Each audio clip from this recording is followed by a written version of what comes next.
안녕하세요. 네, 안녕하세요. 저희 영상 보시는 분들 중에서 만성 질환에 고민이 있으신 분들이 굉장히 네. 많으세요. 당뇨나 뭐 신장 질환, 고혈압 같은 이제 만성 질환들이잖아요. 그런 게 있으면은 좀 간식을 고르기가 좀 쉽지가 않거든요. 그렇다고 간식을 또 안 먹을 수도 없고. 이런 분들에게 떡 같은 거를 좀 간식으로 추천을 할 수 있을까요? 사실은 만성 질환이 있다라고 딱 진단을 받으면 이제 뭘 먹어야 될지 되게 고민인데, 오히려 만성 질환자 분들이 건강한 간식을 택하시면 간식을 잘 활용하는 게 굉장히 좋은 식생활 관리법이 될 수도 있어요. 그래서 한 끼에 막 많이 먹고 다음 끼니까지 기다리는 것보다 오히려 소량을 끼니에 드시고 중간중간 음식들을 먹어주는, 그게 이제 간식의 정의잖아요. 그렇게 간식을 잘 활용하시면 좋은데, 떡은 굉장히 좋은 간식이 될 수가 있죠. 보통 간식으로 뭐 드세요? 라고 상담하면서 여쭤보면 빵, 과자, 무슨 음료 이런 거 말씀하시기도 하고 과일 같은 거 말씀하시기도 하지만, 실제 진짜 뭘 드셨는지 리스트를 받아서 보면 건강한 거를 찾아서 드셨다고 드셨는데도 그렇지 않은 것들이 있거든요. 근데 떡은 너무 달지 않은 것을 선택을 하셔서 정량만 드신다고 하면 오히려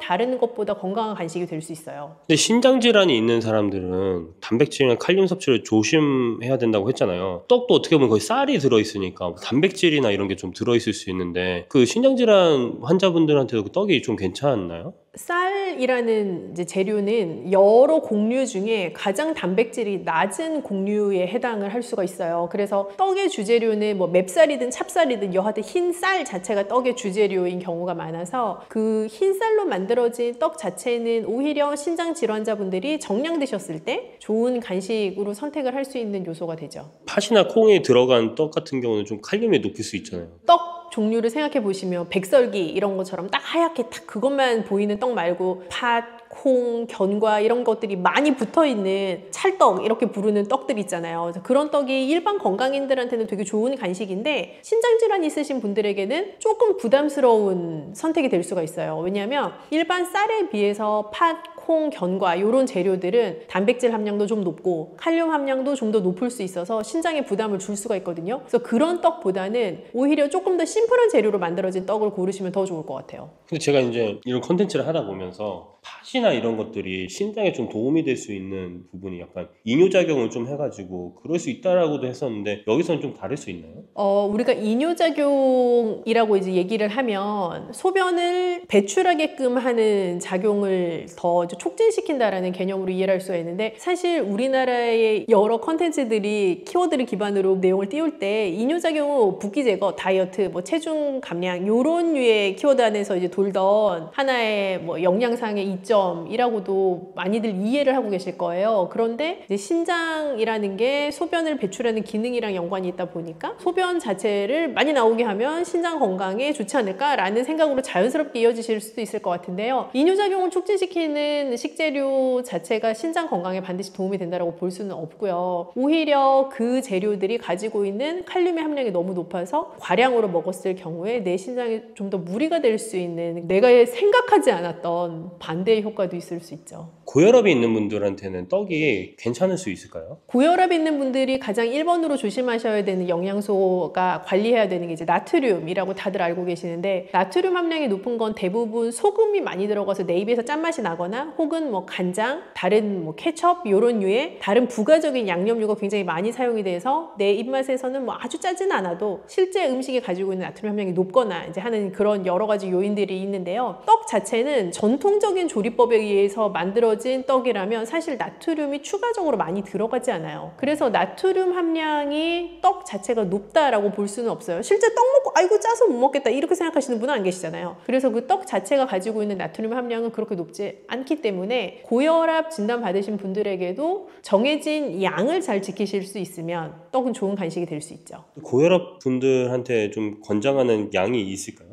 근데 고혈압 진단받으신 분들뿐만 아니라 모든 이제 만성질환 가지고 계신 분들에게 떡을 어느 만큼 먹어도 되냐라고 저에게 물으신다면, 저는 그냥 심플하게 찹쌀떡 한 개가 하루에 드실 수 있는 양의 크기다라고 말씀드려요. 그래서 70g? 조금 더 내가 나를 허용해 보겠어 한다면 한 100g? 이렇게 정도 왔다 갔다 하게 드실 수 있을 것 같아요. 좀 개인적으로 생각이 드는 건 그 정도 한두 개는 너무 좀 감칠맛 나는 것 같아서. 그쵸. 이제 사람의 모든 것이 다 선택이지 않습니까? 그래서 조금 건강하게 드실 수 있는 방법을 택한다면 앞으로는 만성 만성질환 진단을 받으셨든 아니든 상관없이 정해진 양, 내가 정한 양을 내가 지켜보겠다라고 생각하시는 건 굉장히 좋은 식생활 지침이에요. 그래서 만약에 저 같으면 하나를 먹을 거면 진짜 맛있게 먹고 싶을 것 같아요. 그래서 그런 떡을 진짜 맛있게 딱 한 조각만 먹을 수 있다면, 진짜 맛있게 먹을 수 있는, 더 건강하게 먹을 수 있는 그 하나의 방법이 있다면 좋을 것 같아요. 일단 내가 좋아하는 떡이 무엇이냐에 따라 조금 다를 것 같은데, 소도 좀 이렇게 있고 단맛도 나고 이런 떡을 좋아하시는 분이라면 약간 우리 왜 다이어트 할 때 치팅데이 하잖아요. 그런 것처럼 내가 그거를 먹어도 되는 요일을 정하시면 좀 기다려지지 않을까요? 그런 생각도 들고, 그냥 담백한 떡을 뭐 예를 들어서 조청에다가 찍어 먹는 걸 즐기시는 분이라면 많이 찍으면 맛있겠죠. 근데 그렇게 계속 먹을 수는 없고요. 조금 내가 곁들이는 것도 좀 조심하시고, 내가 먹을 수 있는 양을 스스로 잘 지킬 수 있는 나만의 어떤 방법을 세팅해 나가시면 좋을 것 같아요. 그래서 떡 자체는 어찌되었건 탄수화물에 해당하는 간식류라고 보실 수가 있거든요. 그래서 탄수화물에 밀집되어 있는 어떤 음식을 먹고 나면 혈당이 생각보다 가파르게 올라가는 부작용이 있을 수가 있는데, 그 혈당 상승을 기울기를 좀 완만하게 해줄 수 있는 다른 짝꿍 음식을 뭘 먹느냐에 따라 좀 달라질 수가 있어요. 그래서 떡 드실 때도 단백질 혹은 식이섬유가 많은 무언가, 아니면 약간의 지방질이 있는 무언가를 같이 드시게 되면 혈당의 상승 속도를 그렇게 급격하게 올리지 않고 조금 완만하게 상승시켜주는 효과가 있죠. 그럼 마지막으로 냉동 보관을 하잖아요. 이런 떡들을 좀 맛있게 먹으려면 어떻게 하면 좋을까요? 떡을 이제 구매를 하시고 나면 대부분 실온에 두신 상태의 그 소비 기한 동안에 빠르게 드시거나, 아니면 그 기간에는 못 드실 것 같으면 이제 냉동에 넣는 게 가장 떡을 잘 보관할 수 있는 방법인데, 냉동에 넣어놓은 떡을 내가 다른 추가적인 조치 없이 해동만 한 상태에서 바로 먹으려고 그러면 그 떡의 쫀득한 식감도 없어지고 옛날에 보들보들 쫄깃쫄깃 이런 거 다 없어요. 그래서 그렇게 먹을 수는 없고요. 냉동된 떡 자체는 전자레인지에 가볍게 돌려주시거나 그때 물을 이렇게 조금 뿌려주시면 더 좋고요. 아니면 찜기에 살짝 다시 쪄서 드시면 원래의 떡의 본연의 맛을 좀 더 즐기실 수가 있죠. 박사님 안녕하세요. 네, 안녕하세요. 네, 요즘에 그 쌀이 있잖아요. 쌀밥에 관련된 얘기도 굉장히 많이 관심을 가지고 계시더라고요. 이 쌀에는 또 어떤 효능이 있는지 좀 많이 궁금해요. 사실 쌀은 우리나라 식문화에서 빼놓을 수 없는 가장 주요 식재료 중에 하나라고 해도 과언이 아닌데요. 그 쌀 자체가 탄수화물이기는 하지만 좀 부담이 덜한 탄수화물이라고 생각해 주시면 좋을 것 같아요. 제가 부담이 덜하다라 함은 뭐 탄수화물로서의 에너지를 발생시키는 정도가 덜하다 이런 개념이 아니라, 탄수화물의 근본 식품으로서는 아주 훌륭하지만 상대적으로 단백질 함량이 조금 낮고 식이섬유 함량도 다른 잡곡류보다는 좀 낮고 해서 뭐 여러 남녀노소 누구나 부담 없이 우리 몸에 에너지를 공급받을 수 있는 데에 아주 좋은 식재료이죠.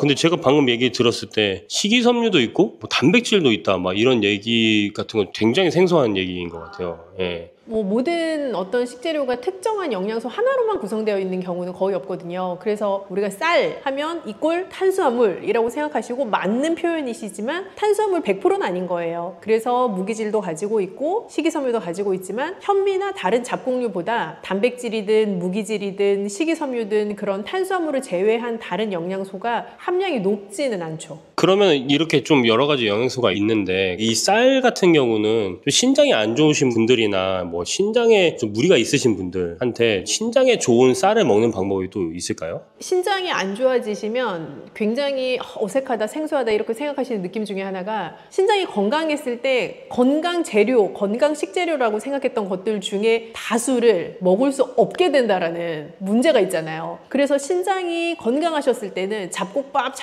맨날 잡곡밥 먹으라고 듣다가 신장이 딱 안 좋아지면 가장 주의하셔야 될 사항이 이 잡곡밥을 조금 줄이는 것인 거예요. 그래서 잡곡보다는 오히려 흰쌀이 신장에 무리가 덜하고, 이 흰쌀을 선택하는 게 더 좋다고 말씀드리는 이유는 흰쌀 자체가 단백질 함량도 낮고 무기질 함량도 낮고, 그렇기 때문에 신장에 부담을 주는 행위 자체를 덜 할 수 있는 재료인 거죠. 그래서 잡곡보다는 흰쌀을 선택하시는 것이 좋다. 그리고 이 흰쌀을 씻을 때 우리가 흰쌀에 들어있는 칼륨, 칼륨 이런 좀 수치 낮추고 싶잖아요. 그래서 여러 번 헹궈내고 불렸다가도 그 물은 버리고 새 물을 다시 받아서 밥을 하고 하면 흰쌀이 원래 가지고 있는 칼륨 함량도 조금 더 줄일 수가 있죠. 그러면은 이런 쌀을 좀 잘 씻어주면 칼륨이 없어진다고 했는데 쌀 같은 거를 우리나라에서는 떡으로도 많이 해서 먹잖아요. 그럼 그렇게 하는 것도 어떻게 보면 신장에는 좀 좋을 수가 있겠네요? 뭐 쌀밥보다 떡 자체가 신장에 좋냐라고 물어보면 그거는 뭐 그렇다 아니다라고 말씀드리니까 조금 어려운 게 우리가 쌀밥을 먹는다고 해서 쌀밥만 먹진 않잖아요. 떡을 먹는다고 해도 100% 흰쌀로만 된 떡을 먹는다기보단 뭐 고명도 있고 다른 부재료도 있고 하니까 밥이 좋냐 떡이 좋냐 신장 질환자한테 뭐가 좋냐라고 물으면 제가 답을 하기는 조금 어려운데 쌀을 가지고 떡을 만들어 먹는 것 자체는 우리나라의 전통 조리법에서는 굉장히 단순한 재료를 아주 심플하게 요리해내는 거거든요. 그래서 그 조리법 자체에 뭔가 복잡한 첨가물이 들어가지 않고 신장 질환자들에게 일반 밥으로 먹는 것 대비해서 더 부담을 줄 만한 행위가 추가되는 것은 기본적으로는 아니에요. 그래서 떡은 빵이나 과자 같은 간식보다는 오히려 신장 질환이 있으신 분들에게는 조금 더 편안한 간식이 될 수 있죠. 그러면은 이런 떡을 먹었을 때 주의할 점이라고 해야 되나요? 그런 게 좀 있을까요? 뭔가 식재료 차원에서 말씀하시는 거죠? 네. 사실 떡을 먹는다라고 하면 각자 떡하고 딱 생각했을 때 머릿속에 떠오르는 떡이 다 다르실 거예요. 어떤 분은 뭐 백설기, 어떤 분은 시루떡, 뭐 꿀떡, 송편, 증편 다양한 종류의 떡을 생각하실 텐데 그 다양한 종류의 떡은 다 속 재료도 다르고 쌀 말고 들어가는 부재료도 다르고 예를 들어 조청을 찍어 먹기도 하고 하는 등의 또 곁들이는 소스 종류도 다를 수 있잖아요. 떡을 고르실 때 신장 질환이 있거나 당뇨가 있으시면 특히나 더 조금 더 심플한 재료로 만들어진 떡을 고른다 하는 게 가장 중요할 것 같고요. 쌀 말고 견과가 들어간 떡이라든지 콩이같이 들어간 떡이라든지 하는 다른 다양한 건강한 재료가 눈에 좀 보이되 너무 단맛이 많이 나서 이건 좀 뭔가 양념이 복잡하겠는데 그런 떡을 피하시면 좋을 것 같아요. 그런 떡을 좀 피한다고 가정했을 때 한 몇 개 정도 먹는 게 좋을까요? 이런 것들은.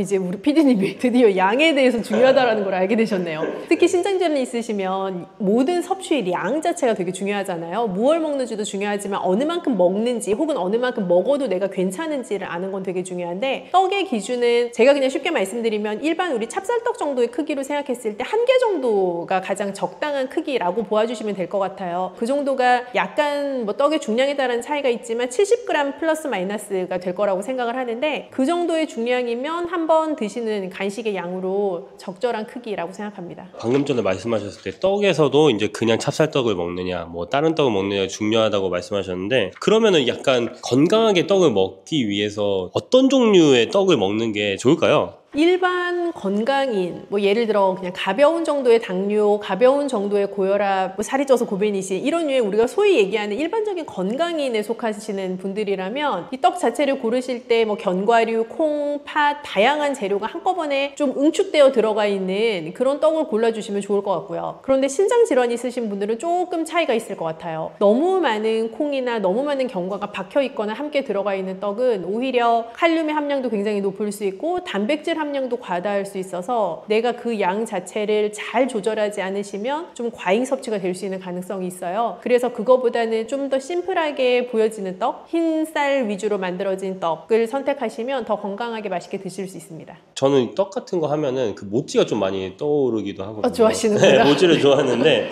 그 모찌 같은 건 안에 뭐 과일이 들어있거나 막 그러잖아요. 과일이 들어있거나 뭐 요거트가 들어있거나 이런 것도 괜찮나요? 그거 굉장히 떡 매니아신가 봐요. 요즘 유행하는 건데 예전에 찹쌀떡은 사실 그 동그란 찹쌀떡 안에 팥, 앙금 혹은 뭐 통팥 이런 팥 종류가 주로 소로 들어있었는데 요즘은 그 소 종류가 되게 다양해져서 뭐 생 과일이 통으로 들어가 있기도 하고 과일 청이 들어가 있거나 말씀하신 것처럼 뭐 요거트가 들어가 있거나 하는 등의 다양한 소들을 활용한 모찌, 찹쌀떡 종류들이 많이 나오고 있잖아요. 아마 흔하게 보실 수 있을 텐데 뭐 그런 것들이 다 괜찮습니다. 다 안 됩니다 라고 말씀드리기는 어려울 것 같고 찹쌀떡이라는 떡 자체는 한 개의 중량이 거의 정해져 있는 일정한 크기를 가지고 있는 떡이기 때문에 내가 하루에 한 개 간식으로 먹겠어 딱 이렇게 설정하기가 굉장히 좋다라는 장점이 있어요. 제가 만약에 백설기 하루에 한 개까지 드셔도 돼요 라고 하면 모두가 생각하는 백설기 크기 다 다르거든요.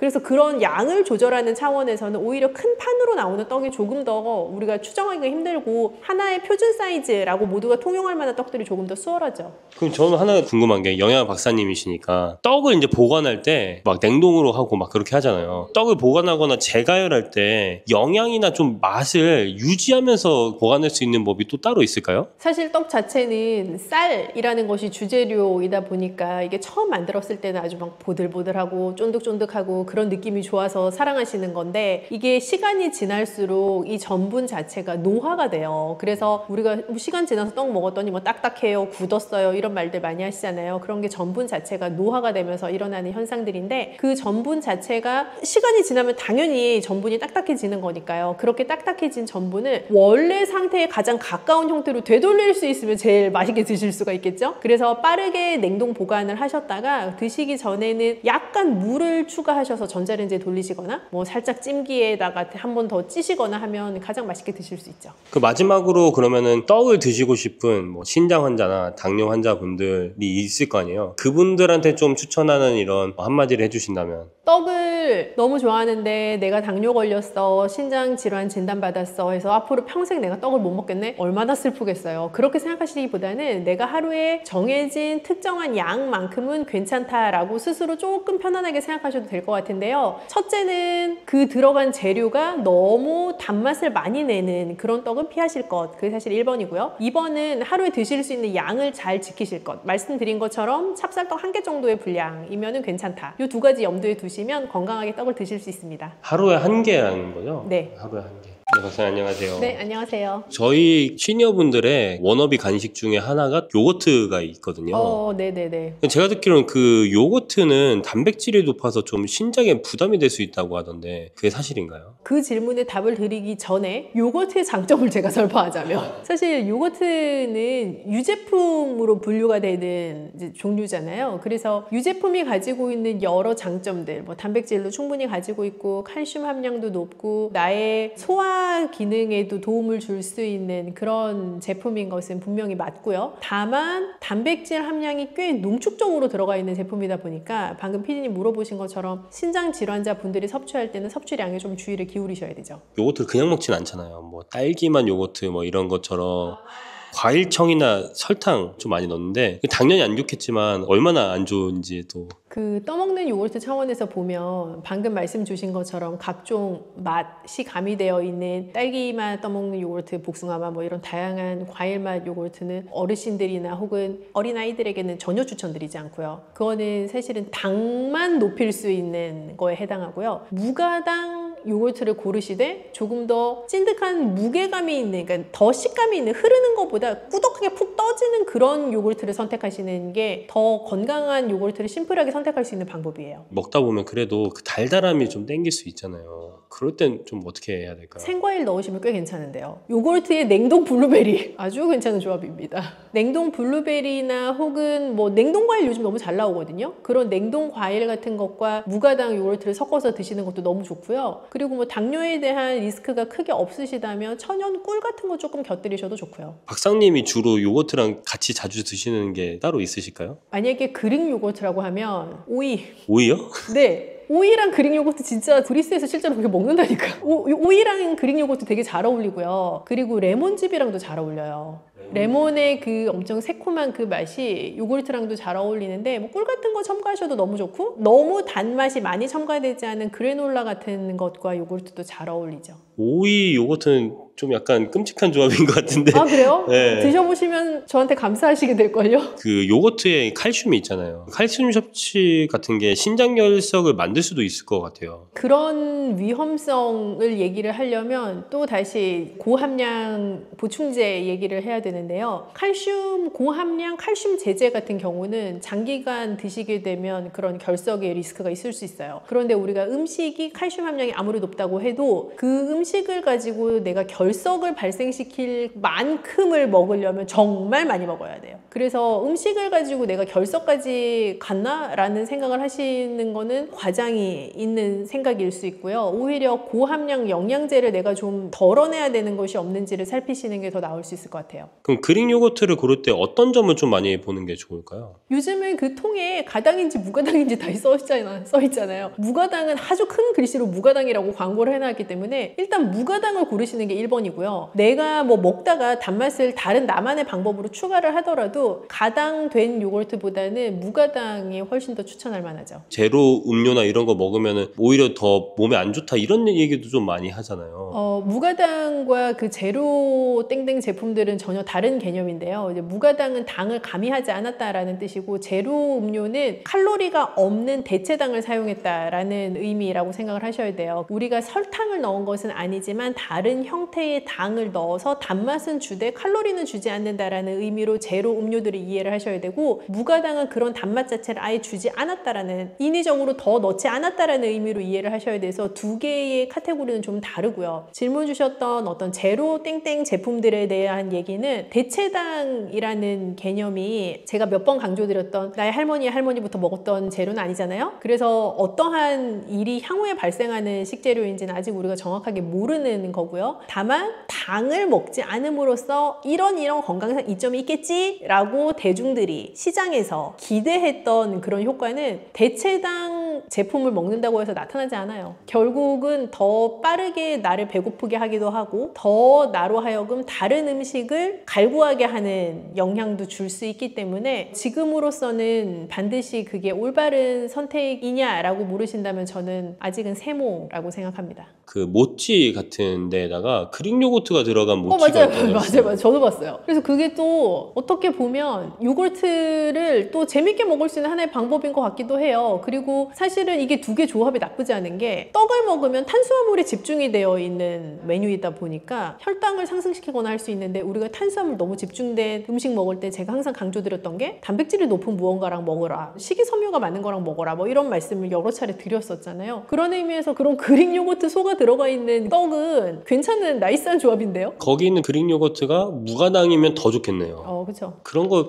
근데 맛이 있을지가 좀 궁금하긴 합니다. 그런 거. 그게 매니아들이 있더라고요. 그것만 드시는. 그건 만드시는 분이 있어요. 네. 저는 약간 되게 전통적인 맛을 찾을 것 같은데 또 그릭 요거트 맛을 선호하시는 분들 계신가 봐요. 근데 그런 걸 먹었을 때 실제 영양적으로 봤을 때는 그런 게 조합이 괜찮나요? 배합이 괜찮은지가 좀 궁금해요. 그렇죠. 뭐 쌀 자체는 탄수화물이 많은 곡류이면서 다른 잡곡류들 대비해서는 단백질 함량도 좀 낮고 다른 무기질 함량도 좀 낮고 식이섬유 함량도 낮은 이제 곡류인 건데 그릭 요거트 자체는 사실 단백질 함량이 높은 유제잖아요. 그래서 쌀을 많이 먹음으로써 뭐 좀 더 광의로 생각해 보면 탄수화물을 많이 섭취함으로써 나타날 수 있는 혈당의 상승을 좀 보완해 줄 수도 있고요. 둘 사이에 영양소를 서로 가지지 않은 것들을 같이 먹게 되니까 영양소 섭취 차원에서도 좀 균형 있는 섭취가 될 수 있죠. 번외적인 질문인데 유산균을 또 어떻게 배합을 하느냐에 따라서 치매 개선에 도움이 된다는 얘기가 또 있어요. 이게 이제 어떤 차원에서 생각하면 요즘 가장 핫한 연구 주제에 해당하는 장 건강과 브레인 건강 사이에서의 어떤 상호 관계가 있느냐의 문제이기도 해요. 유산균을 어떻게 배합해서 치매 개선 혹은 예방 효과가 있다라는 작은 형태의 정의로 설명할 수 있다기보다는 내 장내 유산균 밸런스를 어떻게 장내 미생물 밸런스를 어떻게 유지를 해야 내 뇌 건강에 영향이 있느냐라는 좀 큰 연구 주제 하에서 굉장히 많은 연구팀에서 연구하고 있는 거죠. 마지막으로 그릭 요거트를 좀 건강하게 드시고 싶은 분들에게 한마디 이제 얘기해 주시면 좋을 것 같습니다. 그릭 요거트는 사실 간식으로 선택하기에 굉장히 좋은 제품인데요. 더 좋은 건강한 선택을 하시려면 무가당 그릭 요거트를 택하시고 맛있다고 한 번에 너무 많이 드시지 말 것. 그 두 가지의 지침을 생각해 주시면 될 것 같아요.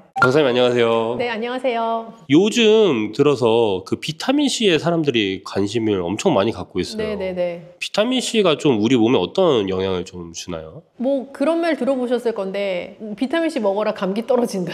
뭐 감기 떨어진다라는 단순하게 표현된 말이지만 사실 비타민C는 면역력 강화에 굉장히 중요한 영양소죠. 그래서 내 몸의 면역의 바운더리를 딱 지켜나갈 수 있는데 필수적인 영양소이기도 하고 또 스트레스 지수가 높은 분일수록 비타민C를 좀 충분히 드시게 되면 스트레스를 관리하는 데도 도움이 되죠.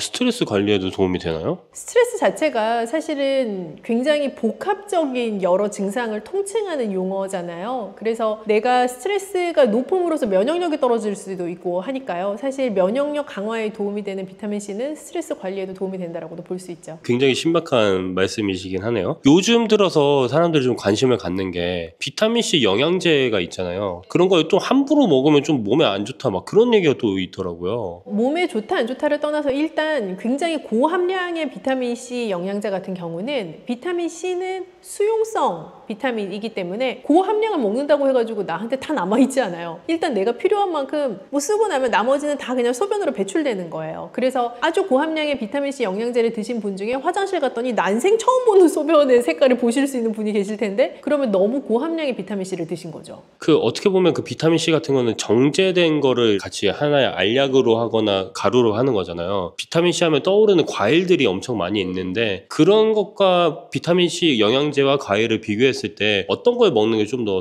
좋을까요? 둘은 비타민C라는 공통 키워드를 공유하고 있지만 저의 입장에서는 굉장히 다른 종류죠. 비타민C 영양제라는 것은 특정 하나의 영양소에 집중해서 그 영양소를 아주 고함량으로 농축적으로 밀어 넣은 저의 입장에서 식품은 아니고요. 그런 제품이라면 비타민C 함량이 자연적으로 높은 과일류들은 비타민C뿐만이 아니라 각종 식이섬유 그리고 그 과일의 원래 색깔이 가지고 있는 항산화 성분 등등을 한꺼번에 다 복합적으로 먹을 수 있으면서도 고함량 비타민C가 줄 수 있는 위험도도 전혀 갖고 있지 않은 오히려 더 안전한 비타민 섭취의 방법인 거죠. 과일 중에서도 비타민C 함량이 좀 있는 게 다 있잖아요. 어떤 과일들을 먹었을 때 좀 비타민C를 더 잘 섭취할 수 있을까요? 아마 머릿속에 있는 그런 과일일 텐데요. 사실은 딸기가 비타민C가 진짜 높고요. 그리고 블루베리도 비타민C가 많고요. 한라봉, 각종 귤 종류들, 망고 비타민C 높고요. 뭐 사과도 비타민C 높긴 하지만 그 중에서 청사과 추천할 만하고요. 청사과가요? 네. 그리고 요즘 또 한참 이제 겨울 되면 많이 드시게 될 유자차를 만드는 유자도 비타민C가 많죠.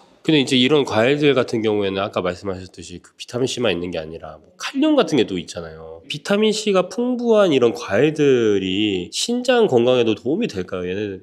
비타민C만 놓고 보면 당연히 신장 질환자에게도 필요한 영양소예요. 사실 필수로 필요한 영양소라고 볼 수 있죠. 항산화 작용을 하는 영양소이기 때문에 우리가 질환에 걸렸을수록 사실 산화작용을 막아줄 수 있는 항산화 성분을 충분히 드시는 건 매우 중요하고 그런 면에서 비타민C의 함량이 높은 과일류를 섭취하는 건 아주 중요한데요. 다만 칼륨의 함량도 동시에 높기 때문에 너무 많은 과일을 섭취하게 되면 비타민C라는 영양소도 많이 먹을 수 있지만 반대급부로 칼륨도 동시에 같이 많이 먹게 되는 거예요. 그래서 과일을 세척하실 때 물로 여러 번 세척하시고 그 과일을 잠깐 물에 담궈 놓는다거나 하는 방법으로 칼륨을 수용성 영양소니까 잘 녹여 보낼 수 있는 방법을 택하시는 것도 조금 더 안전하게 과일을 섭취하실 수 있는 방법이죠. 그럼 방금 말씀하신 것처럼 물에 씻기만 해도 칼륨이 좀 많이 없어질 수 있는 거예요? 네, 물에 씻는 것도 없어질 수 있고 물에 담궈 놓으시면 더 많이 없어질 수 있는데 모든 또 나의 행위에는 얻는 것과 잃는 것이 동시에 존재하기 때문에 비타민C도 물에 오래 담궈두면 같이 없어져요. 근데 사실은 칼륨도 용해돼서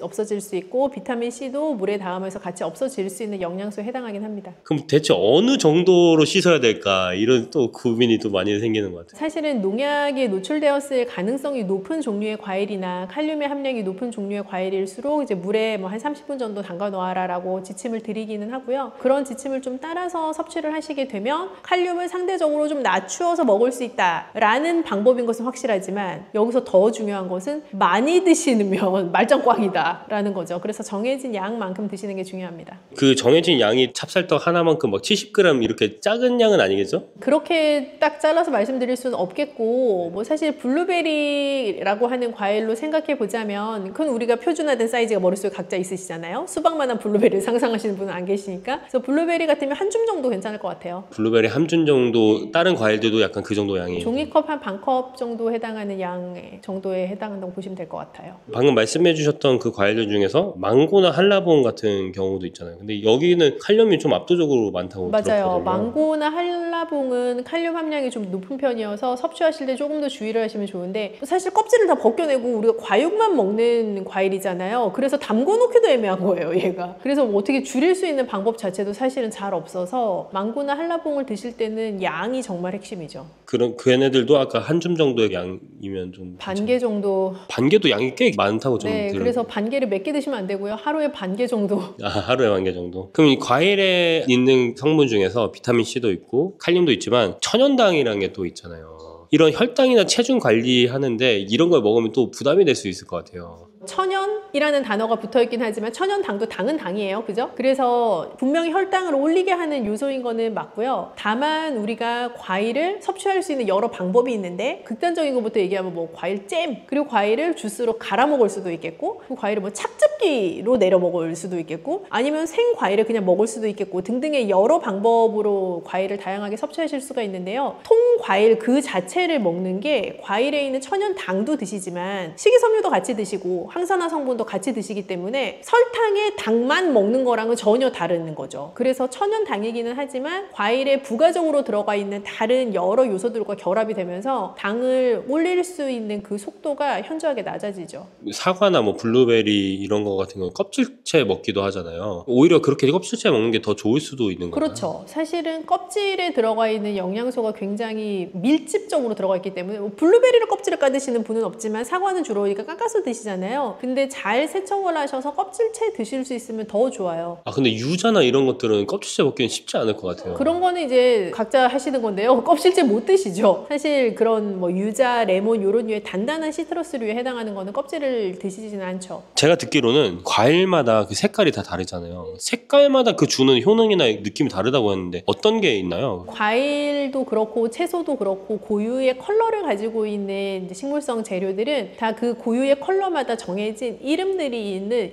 효능이에요. 그래서 그 컬러가 가지고 있는 힘들이 다 있는데요. 블루베리나 가지처럼 진한 보라색을 가지고 있는 재료들은 우리가 안토시아닌 함량이 높다라고 얘기를 해요. 그래서 안토시아닌 함량이 높은 또 재료들이 있을 수 있고, 뭐 선명한 노란색을 내는 것, 예를 들면 망고, 한라봉, 단호박, 당근 이런 류의 재료들은 베타카로틴 함량이 높죠. 그래서 각각 그런 색깔이 가지고 있는 여러 명칭이 다른 것처럼 그 각각의 색깔이 주는 효능도 조금씩 다를 수가 있고요. 그래서 다양한 컬러의 과일, 채소를 섭취하시는 거는 굉장히 추천할 만한 방법인 거죠. 채널을 못 보신 분들도 있을 수 있으니까 안토시아닌이랑 베타카로틴 효능이 어떤 건지에 대해서 좀. 안토시아닌도 베타카로틴도 둘 다 항산화 성분, 항산화 영양소라고 생각을 해주시면 좋겠고요. 항산화라는 것은 내 몸이 자연스럽게 노화되어가는 과정에서 내 세포가 산화 과정을 겪게 되는데 그 산화 과정으로 겪는 속도를 조금 줄여줄 수 있는 항산화해주는 역할을 하는 성분이라고 보시면 좋겠어요. 그래서 베타카로틴이나 안토시아닌처럼 색깔이 선명한 과일, 채소를 드시면 그 항산화 성분들의 효과를 극대화해서 노리실 수가 있죠. 그럼 이런 과일들을 아까 통째로 먹는 게 굉장히 좋다고 말씀을 해주셨잖아요. 근데 이런 과일들을 모찌나 이런 떡에 넣어서 먹는 건 어떤가요? 요즘 너무 많잖아요. 그쵸? 막 생과일 들어가 있는 찹쌀떡 같은 것도 있고 그 과일을 다시 한번 가공해가지고 소로 쓰는 경우도 있고 한데요. 사실 어떻게 보면 떡이라는 전통 음식 자체를 다양한 현대적인 방법으로 해석해내는 굉장히 좋은 흐름을 가지고 있는 제품이라고 생각을 해요. 근데 다만 우리가 드시는 소비자들 입장에서 생각해보면 맛만 따라서 먹으면 사실 너무 맛있죠. 근데 그거를 내 건강까지 주의해가면서 드셔야 되는 소비자라면 너무 많은 양을 드시지 않도록 주의를 해주시면 좋겠고, 그렇게 드신다고 해도 우리가 과일 본연에서 얻을 수 있는 여러 가지 이점들은 또 가져갈 수 있는 또 하나의 재밌는 방법이 되는 거죠. 마지막으로 이제 비타민C를 먹을지 과일을 먹을지 아직도 고민하는 분이 좀 있을 것 같아요. 추천해 줄 수 있는 말이 있으면 좋을 것 같아요. 과일을 꾸준히 드시는 방법을 찾는 것이 사실은 1번이고요. 그 이유는 가장 안전하게 비타민C를 섭취할 수 있는 방법일 뿐 아니라 비타민C 외에도 식이섬유, 또 다른 형태의 비타민들, 또 무기질들 같이 먹을 수 있는 방법이기 때문에 비타민C 영양제 고함량 제품을 선택하시는 것보단 꾸준히 과일을 다양한 색깔로 선택하셔서 섭취하시는 게 좋아요. 다만 내가 정말 기력이 쇠하거나 감기에 아주 심각하게 걸렸거나 해서 내 몸이 강력한 비타민C를 요청할 때, 그럴 때 고함량 비타민C를 한 번씩 선택하시는 것도 좋은 방법이라고 생각합니다.